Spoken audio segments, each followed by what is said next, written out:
Shalom Aleichem, la paracha qu'on lira Be'ezrat Hashem ce Shabbat, elle s'appelle Parashat Toldot. Là, on va commencer Be'ezrat Hashem le mois de Kislev. On prie à Kadosh Baruch Hu tous, Be'ezrat Hashem, Shichadesh Alenu à Kadosh Baruch Hu et Achodesh Hazeh, Letova Velivracha. ויעשה לנו ניסים כמו שעשה לאבותינו בימים ההם בזמן הזה. La paracha, elle commence, ואלה תולדות יצחק בן אברהם. אברהם הוליד את יצחק. Le Sifteh Chachamim pose la question et dit pourquoi la paracha elle commence avec la lettre Vav, V. En général, quand on a la lettre Vav, c'est une lettre de liaison. Elle nous fait lier la paracha de la semaine dernière avec la paracha de ce Shabbat. Pourquoi? Il dit le Sifteh Chachamim pour la simple raison, comme dans la paracha de la semaine dernière, Chaye Sarah, on a appris qu'Avraham Avinu, il a ramené au monde un tzaddik et un rachat. Dans notre paracha, Yitzhak aussi ramène un enfant tzaddik et un qui est rachat. Le Be'er Yosef pose la question et dit pourquoi c'est marqué Avraham au lit de Yitzhak? Qu'Avraham, c'est lui qui l'a ramené au monde Yitzhak, c'est-à-dire que le prénom Avraham, il a ramené Yitzhak au monde. Il dit le Be'er Yosef pour la simple raison que tant qu'Avraham, il ne s'appelait pas Avraham, il s'appelait Avram, il n'a pas pu ramener aux enfants. À partir du moment qu'il a changé son prénom, il a pu ramener cet enfant. Et c'est pour ça que c'est marqué qu'Avraham, il a ramené au monde Yitzhak. C'est pas qu'Avraham, il a mis au monde. Que le prénom Avraham, il a fait en sorte qu'Avraham, il pourra avoir un enfant. Rachid donne une autre réponse, il dit les Tzaneh Hador. Il y a des blagueurs qui disaient que Sarah, elle est tombée enceinte, Shalom, d'Avimelech Melech Grar. Puisque ça fait des années que Sarah elle est mariée avec Abraham et elle ne tombe pas enceinte. Elle passe une nuit chez Avimelech et elle tombe enceinte. Alors Hachem, qu'est-ce qu'il a fait? Hachem, il a fait en sorte qu'Yitzhak et Abraham, ils se ressemblent jusqu'au petit détail. On dirait deux tampons. Un tampon et on a mis un autre tampon à côté. Alors tout le monde y témoignait, il disait Abraham au lieu de Yitzhak. Oui, c'est Abraham, c'est le fils d'Abraham, c'est lui qui l'a ramené au monde. Comme ça, il dit Rachid. Mais c'était qui ces clowns-là? C'est marqué dans Parashat Vayera, dans le chapitre 21, pasuk 8, qu'Avraham Avinu, il a fait un gros festin quand Yitzhak est venu au monde.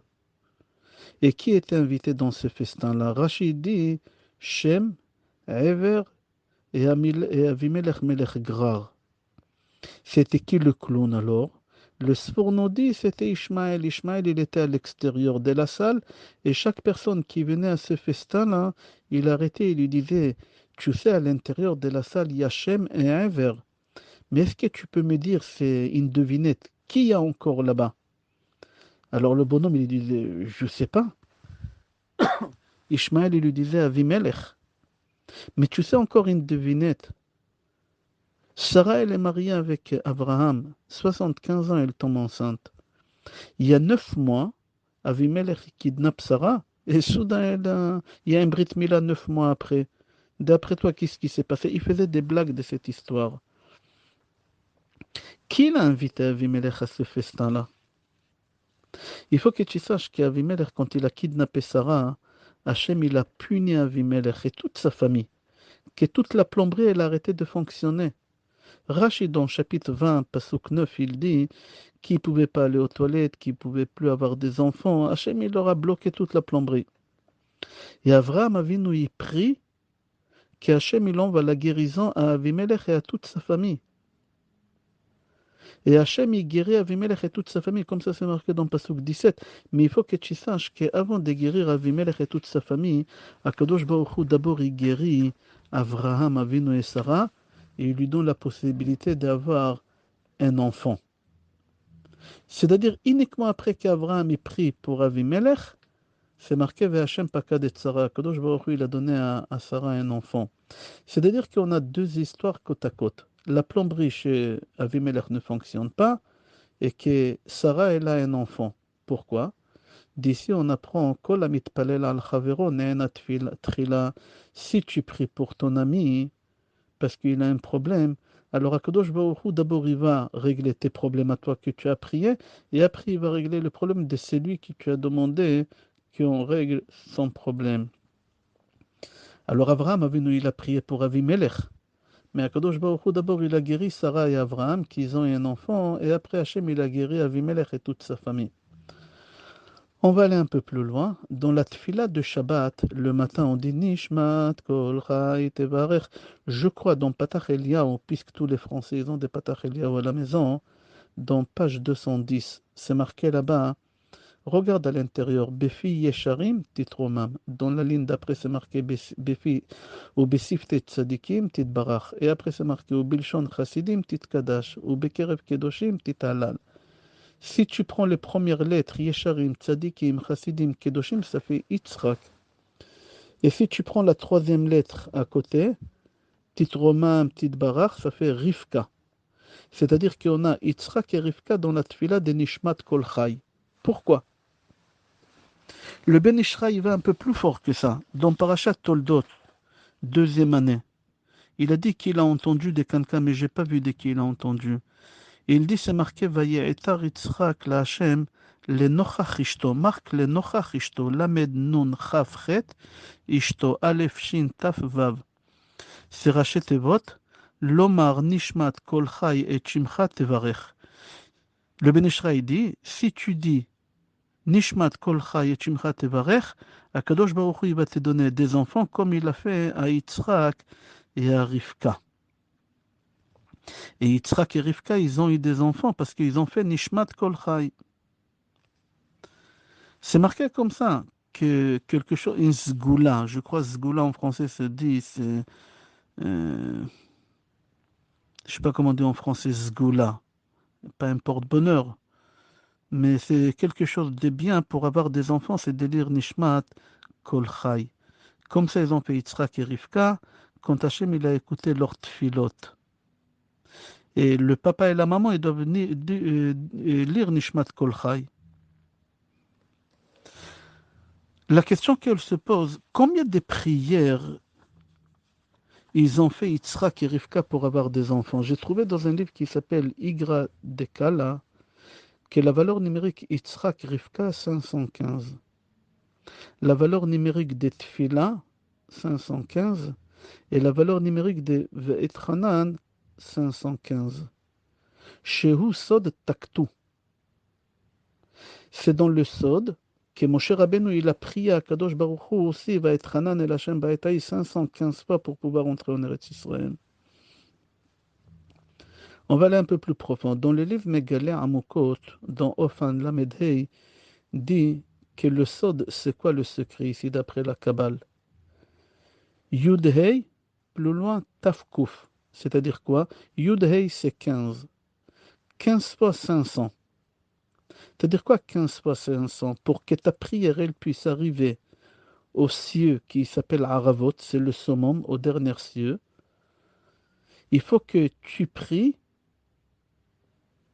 Nishmat Kol Chai, et grâce à la tfila de Nishmat Kol Chai, tu pourras passer les 15 fois 500 ans. C'est-à-dire qu'il y a 15 cieux. C'est-à-dire quoi qu'il y a 15 cieux? En réalité, il y en a 7. Mais il y a le premier ciel, après il y a l'épaisseur entre le premier et le deuxième, après il y a le deuxième, après il y a l'épaisseur entre le deuxième et le troisième, après, total, il y en a 15.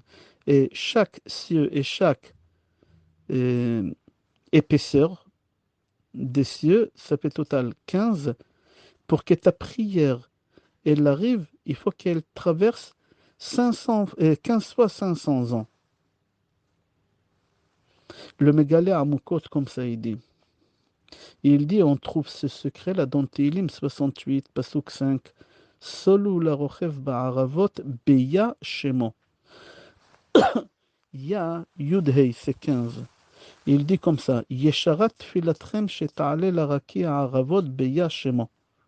Yeshara, c'est quoi Yeshara? Yud, Shin, Resh, Hei. C'est-à-dire que pour que ta tfila elle soit exaucée, pour avoir des enfants, il faut qu'ils montent 15 fois 500 ans. Et là-bas, quand elle va arriver aux cieux qui s'appelle Aravot, Atfila ta'ase perot. La prière, elle va faire des fruits, des enfants. J'ai trouvé aussi dans un livre qui s'appelle La Tzvi ve'atzedek, Yeshara Yuchin Reshhei, c'est la valeur numérique Taktu, 500. Pourquoi? Vehu Remez, c'est un il veut nous enseigner 15 fois 500 ans entre chaque cieux. Et quand tu arrives au cieux qui s'appelle Aravot, qui c'est le plus haut qu'il y a, là-bas ta prière, elle va être écoutée et tu auras des enfants. On a dit, il y a 7 cieux. Entre chaque cieux, il y a l'épaisseur. Chaque cieux, c'est 500 ans. L'épaisseur aussi, c'est 500 ans. Total, ça te fait 15 fois 500 ans. Jusqu'à que tu arrives en haut. Et quand tu arrives en haut, qu'est-ce que tu vois là-bas? Veraglehem regel yeshara. Yuchin reshehei encore. C'est-à-dire 15 fois 500. Yeshara 15 fois 500. Comme ça aussi, j'ai trouvé dans le livre Magid Ta'aluma. Il faut comprendre qu'est-ce que ça symbolise, le chiffre 500. L'espace qu'il y a entre chaque cieux. Pourquoi 500? C'est rapporté dans Midrash Bamidbar Rabbah. Hein? Si tu additionnes la vie d'Abraham 175, la vie d'Yitzhak 180, la vie de Yaakov 147, tu arrives à 502.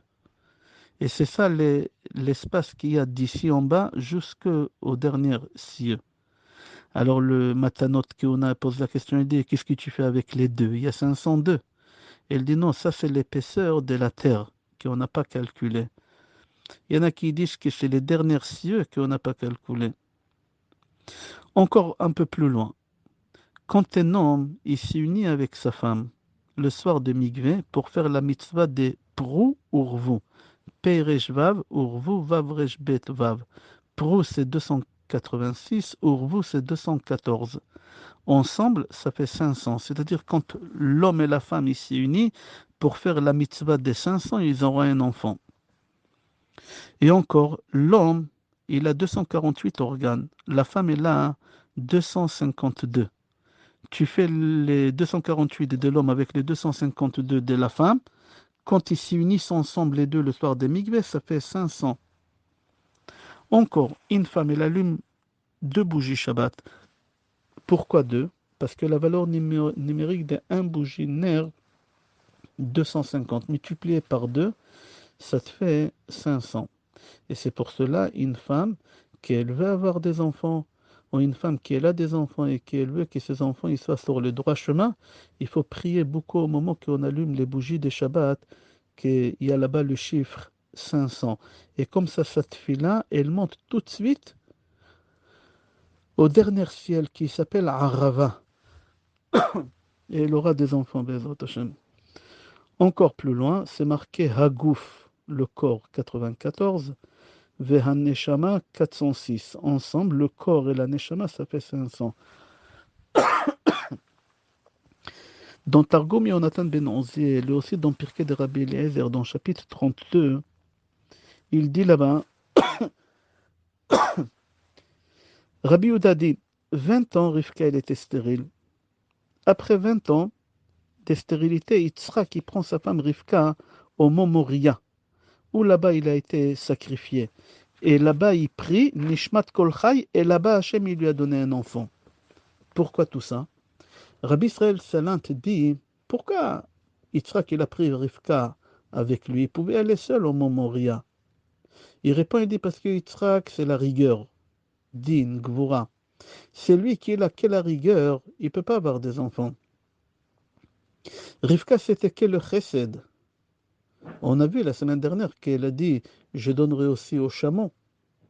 Yitzhak il était obligé de prendre avec lui sa femme qui c'était le chesed, pour avoir 50 gvura que lui là et 50 chesed de sa femme. Sinon, la tfila, elle ne peut pas être exaucée. Et c'est pour cela, c'est marqué dans le chapitre 25, pasuk 21, Vaye'etar Yitzhak l'Adonai lenochach ishto. Pourquoi sa femme? Parce que sa femme, c'était le chesed. Dans le livre Gvurot Aryeh, il dit qu'il y a des clowns qui se moquaient de Sarah et Abraham. Que Chaz Veshalom, elle est tombée enceinte d'Avimelech. Pourquoi? Parce qu'il disait que le caractère d'Abraham, c'est quel le chesed, quelle la bonté. Et son fils, il a quelle rigueur. Comment c'est possible? C'est pas compréhensible, c'est-à-dire que c'est pas son fils. Mais ils n'ont pas fait attention qu'Yitzhak, il s'appelait Yitzhak. Yitzhak, c'est la joie, c'est Metzachek, c'est la simcha. Avec la simcha, tu peux casser tous les rigueurs. Yitzhak, il a cassé tous les rigueurs avec la joie. C'est pour cela, pour avoir des enfants, tu es obligé d'être dans la simcha. Si tu n'es pas dans la simcha, tu ne peux pas avoir des enfants dans une maison où il y a un couple qui sont stressés.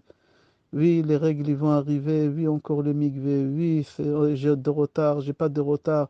Tout le temps, ils sont derrière, stressés, tristes, angoissés, anxieux. Elle ne pourra pas tomber enceinte dans cet état-là.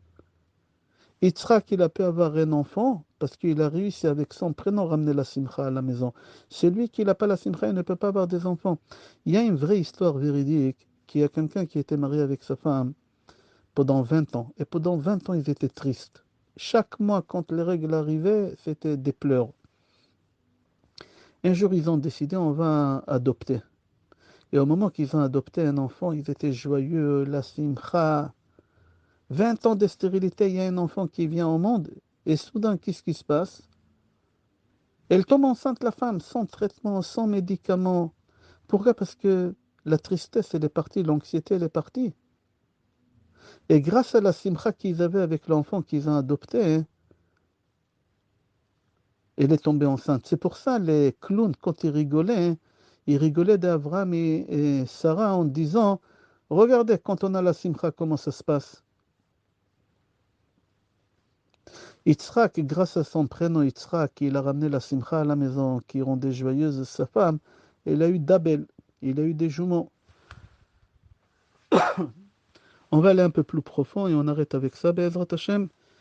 Ari Kadosh dit, quand Yaakov il a acheté d'Esav les droits d'aînesse, Yaakov il lui a pris la moitié de la Gvura de Gdusha, on appelle ça. Il lui a pris la rigueur, mais des côtés de la sainteté qu'Esav il avait. Yaakov il lui a donné la moitié de la rigueur qu'il avait de l'impureté. C'est-à-dire qu'Esav il est 100% maintenant rigueur. Et c'est pour ça qu'il devait se marier avec Léa, qui est le chesed. Maintenant, qu'est-ce qui se passe? C'est Yaakov qui se marie et avec Léa et avec Rachel. Pourquoi? Parce que Rachel, c'est le din, Léa, c'est le chesed. Et pour avoir un équilibre, on est obligé d'avoir le chesed et le din. Et c'est pour ça, c'est marqué, comme ça dit le Khatam Sofer dans Parashat Chaye Sarah, et on va dans le Pasuk Bereshit, chapitre 2, Pasuk 18, et c'est le Ezer Kenegdo. C'est un équilibre entre l'homme et la femme. C'est quoi cet équilibre? C'est le chesed et le gvura. On va s'arrêter là. Je te souhaite, pardon, Chodesh Tov u'Mevorach, Besorot Tovot, Yeshua Venechamot et Kol Tov.